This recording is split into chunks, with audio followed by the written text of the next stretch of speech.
மோடி அரசு சாமானியர்களுக்கான அரசு அல்ல, பணக்காரர்களுக்கும் தொழிலதிபர்களுக்குமான அரசு என்று திமுக எம்பி திருச்சி சிவா கூறியுள்ளார். விருதுநகர் நாடாளுமன்ற தொகுதியில் காங்கிரஸ் வேட்பாளர் மாணிக் தாக்கூரை ஆதரித்து விருதுநகரில் திமுக எம்பி திருச்சி சிவா பரப்புரை மேற்கொண்டார். அப்போது பேசிய அவர், மோடி அரசு பணக்காரர்களுக்கும் தொழிலதிபர்களுக்குமான அரசு என்றும் திமுக ஆட்சி சாமானியர்களுக்கான ஆட்சி என்றும் கூறியுள்ளார். இந்துக்களும் இஸ்லாமியர்களும் கிறிஸ்தவர்களும் சேர்ந்து வாழும் இந்த நாட்டில் ஒரு மதத்தை முன்னிறுத்த மோடி முயற்சிப்பதாக அவர் குற்றம் சாட்டினார். பல மொழிகள் பேசப்படும் இந்த நாட்டில் இந்தி மொழியை மட்டுமே நிலைநிறுத்த மோடி முயல்வதாகவும் திருச்சி சிவா விமர்சித்துள்ளார். இப்போது குரூட் ஆயிலின் விலை குறைந்திருக்கிறது. ஆனால் பெட்ரோல் விலை 100 ரூபாய், கேஸ் விலை 1000-ஐ தாண்டிவிட்டது.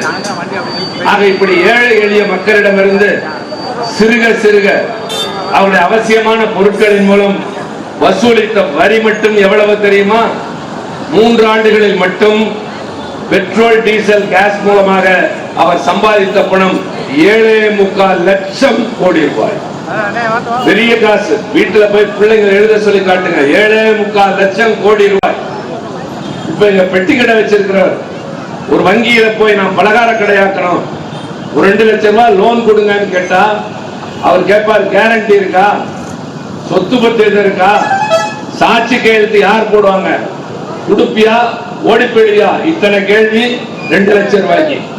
ஆனால் 10,000 கோடி கடனை பெரிய தொழிலதிபருக்கு கேட்காமலே கொடுத்தாங்க. 12,000 கோடியை ஒருத்தர் கொடுத்தாங்க. அவங்க யாருமே திருப்பி தராம இந்தியா விட்டு தப்பிச்சு வெளிநாட்டுக்கு போயிட்டாங்க. அவங்களை புடிச்சிட்டு வர வழி இல்லை. ஆனால் இந்த 10,000 கோடி கடனை தள்ளுபடி செய்த அரசு மோடி அரசு. பணக்காரர்களுக்கும் தொழிலதிபர்களுக்கும் சாதகமான அரசு.